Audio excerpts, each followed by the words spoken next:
Smells divine, Uma. Spicy, tangy, too good. Besh. ரொம்ப நல்லா இருக்கு. How I make Bisi Bele Bath? Vango, let's go. First step, wash and soak your tur dal in hot water. So the next step, I'm going to roast all these ingredients to make the masala. Masala is roasted.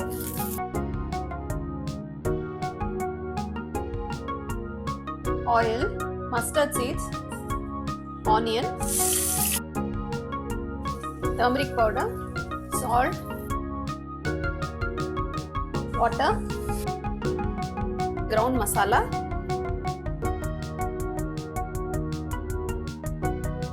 boiling for 10 minutes. I'm going to remove some of the sambar.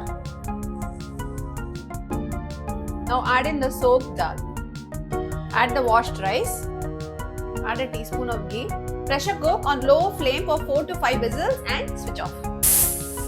Smells amazing. Wow, it's cooked beautifully. I'm going to switch on the gas. I'm going to add some sambar. Also, I'm going to add some roasted cashew nuts in ghee. Mix it well. And that's it. Our delicious Bisi Bele Bath is now ready to be served.